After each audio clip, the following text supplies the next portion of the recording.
Hello, I'm Alex Jones, a syndicated radio and television host based in Austin, Texas. And for many years, I've been exposing the criminal activities of the global elite, also known as the New World Order. And this collection of power-mad megalomaniacs has been using a successive string of terrorist events to usher in their corrupt world government. A world government where populations, their own documents show, will be herded into compact cities, will be issued national ID cards, and yes, even implantable microchips. But in this film, we're first going to look at some historical examples of tyrants and governments, oligarchies alike, using crises, in many cases, terrorist events that they themselves perpetrate against their population, against their own bureaucracies, to create a crisis, to get the people to exchange liberty for so-called security.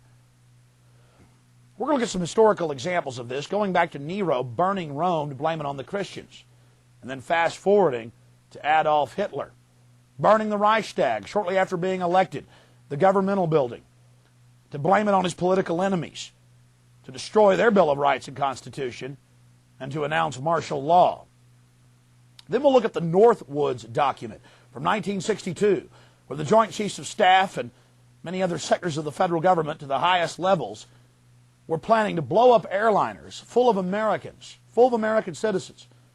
Then we're going to fast forward to the federal government training the drivers, cooking the bomb in the horrible attack, the first attack on the World Trade Center in 1993. They were caught doing it. It was in the news, but got brushed aside. The FBI was caught on videotape admitting it, bombing the World Trade Center complex to get their agenda through. Then, of course, 1995 with the Oklahoma City bombing. Again, staggering amounts of evidence, an absolute proven fact that the government had prior knowledge and was instrumental in engineering the attacks on the Alfred P. Murrah building in Oklahoma City. And then, of course, none of you have to be reminded of the tragic events in 2001 on September 11th.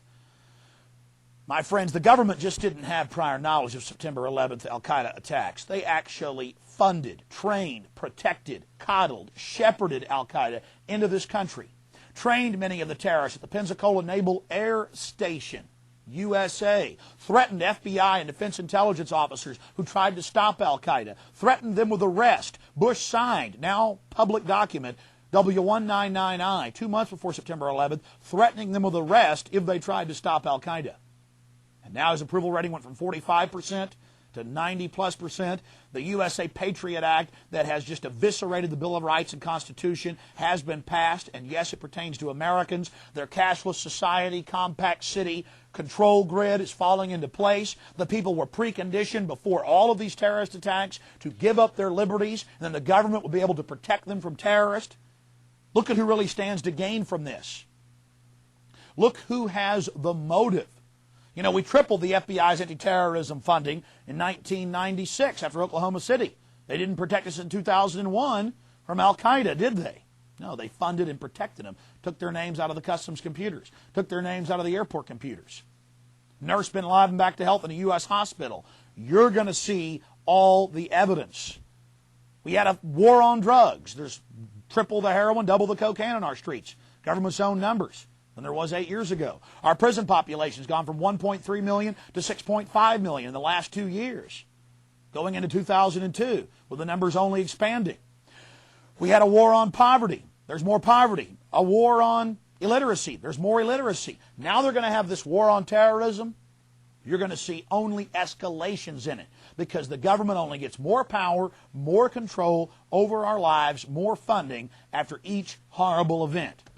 12 people die at the first World Trade Center attack, 168, Oklahoma City, 3,000 plus, the second World Trade Center attack by the government. And now they're telling us get ready for more attacks. And yes, if we don't take microchips, if we don't accept a microchip population, then we're going to get attacked again. And already the states admit they'd already been implementing a national ID card scheme. And then, of course, the total goal. Why the New World Order is pushing all of this. We know they want tyranny. We know this global government is behind it. They're now publicly talking about a New World Order. How did they get all this? And what's their final goal? A world population reduction of 80%, everyone crammed into compact cities, and yes, the United Nations is preparing to release mass plagues on the earth because the elite want the life extension technology for themselves. They know that technology is a double-edged sword that can be used to empower humanity or that can be used to totally enslave humanity. And they know they're in a race against time, that their window of opportunity is closing. And they've got to dehumanize us. They've got to enslave us here on the global plantation now, or they're going to lose control. The New World Order is run by absolutely ruthless individuals, hell-bent on dehumanizing the entire human community, obsessed with total control. These megalomaniacal Satanists are absolutely sworn to the creation of a worldwide tyranny called the New World Order. This is the evidence, and it is conclusive. 911, the road to tyranny.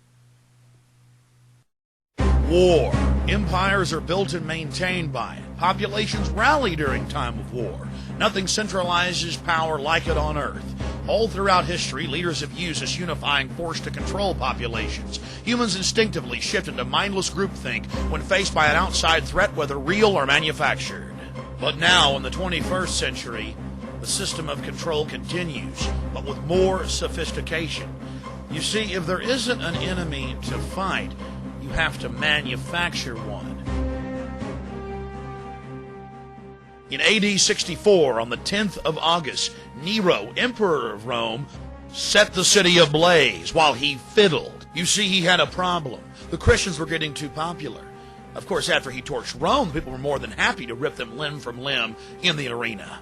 The persecution of the Christians is only one of many ancient examples of governments persecuting populations after creating crises. On February 15, 1898, treason was committed by William McKinley's Navy when they blew up their own ship in Havana Harbor to create a pretext for war with the Spanish government.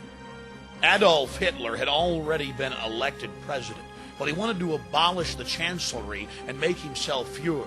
And to do that, he had to create enough of a crisis to create massive levels of fear in the population so that they would willingly lay down their republic and give it into the hands of this monster. On the night of February 27, 1933, Adolf Hitler's stormtroopers, historical documents now conclusively show from Nazi archives, burned the Reichstag government building to the ground. A wave of arrests then took place across the Reich as the Fuhrer told the people, "Yes, I will protect you. You will have a utopia world. Everything will be given to you by the state as long as you offer total fealty and support of your